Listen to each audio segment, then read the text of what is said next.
I was just reading my kombucha bottle and I wanted to share the quote on it. So it says, if you want to master the world, you must master your mind.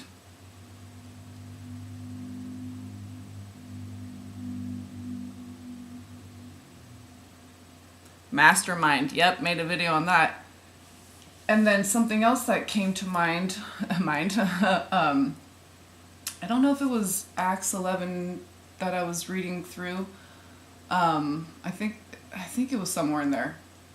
But it said something about every man according to his need, or every man according to his ability. But what it reminded me of the every man according to his need. It was kind of like a line upon line, precept upon precept. So it was in addition to that. So it enhanced the meaning for me. I was getting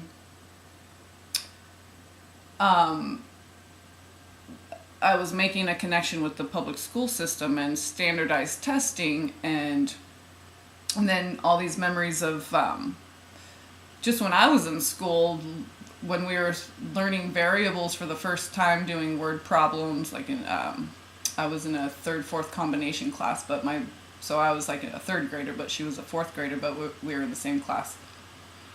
But I think, I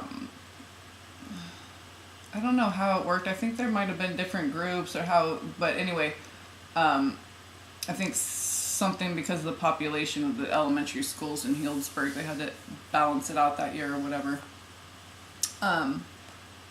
So that was when we were first starting to learn that, and I remember my friend Jerry, she was crying because it was so frustrating. And that's the thing about knowledge. It's like blink, once it hits you, it's just like a light switch. It's like now it's inside you. It's like it wasn't inside you, now it's inside you. It's like eating something, or so. But I've seen this because I worked at the high school level, special ed, for 4 years. So some of the students that were freshmen when I started, I went their whole, high school career with them. So, when they would have to, even if they were special ed and started out in basic remedial math, whatever, by the time, they wouldn't allow them to graduate. I guess you could take the placement test, whatever, graduate differently, but, get a GED, whatever. But if you want a regular diploma, which, these kids just want to do the whatever, they're just trying to do their best, right? But they have all these standardized, all this pressure on them to pass Algebra 1 is a standard. So even if you come in as a freshman, take Algebra 1, if you fail that, you have to take it again the next year. So you have to take it all 4 years. You don't have to, if you get to Algebra 2 and all that and you fail it, that's fine. It's not a standard. You can take an elective at that point instead of a math class, which is what I did when I got to trig. I'm like, I don't have to, this is an elective at this point? Cool, I'm going to have 2 art classes, 2 ceramic classes. So, and then I went on independent study the second half of my senior year because I moved back home with my dad and was working and all, so because I wanted that just regular diploma too. I didn't want to study for a GED and all. I just wanted a good old-fashioned regular diploma, It just sounds better. I don't know, it just sounds good. Not to disqualify anything else. Everything else qualifies as just the same, so. But I witnessed just, my poor students, one in particular, she was so sad and I could feel her energy, the frustration, and not just math. There was another student who was projects. It just, they bogged down these kids with so much, and then the standardized testing on top of all the regular testing, and it's like every man according to his need and ability. Well, for me, it's like, I don't need your services, thanks, we're gonna do that. Yeah. But I'm not saying that a school outside of the home isn't good or what. We could, God is, anything is possible with God. God can restore all. Okay, so I'm all for learning centers and communion and the way it's set up, though, they it's kind of like they have an authority over the parents too, and I think that parents should have more power, but we're all disempowered, right? It's like the parents, most of them are working so hard and can't afford like computers and all that stuff to have at home, so the only access the kids have is like at the library. They got to get themselves there, okay, because their parents are working. Very few have parents who one of the parents makes enough money to where one can stay home and they can also afford, possibly a tutor if they're not very good at math, but they have a good job, they have good money, whatever, so they can afford a tutor. If they're not good at, they have a computer, they can look up stuff, they're there, hands-on with their, so it's set up for the most, and I'm not saying these people are like elite bad people, okay, I'm just saying, it's set up for the people with money to prosper, okay, the ones who have resources available to them.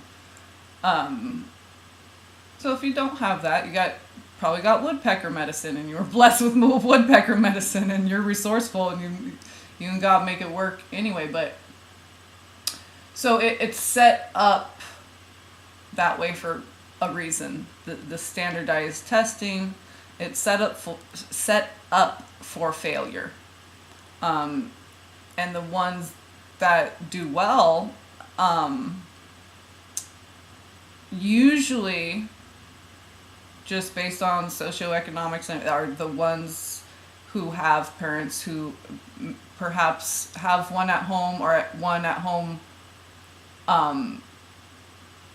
available to help to assist them with their schoolwork and projects and be that support. Even if they don't necessarily know, if the kid's studying trig, maybe they don't know trig, but like I said, they can hire somebody.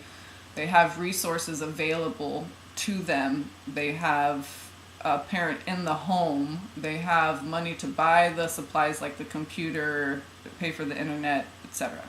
To have it right there accessible. Because then if you have to go to the library, if it's raining, if it's far away from where you live, it's just more of a burden put on these students. So and it's the opposite of what God says in the Bible according to need and ability. No, we don't do that. We just lump well, now they kind of have it like they're special ed, but it's like even that's just lumped into a thing, So, and with the standardized testing, like I said, it's not according to ability and individualized the way God has it set up, the way it says in the Bible, but down here on earth, the way, okay, of course it's backwards and it's against the way God wants it to be.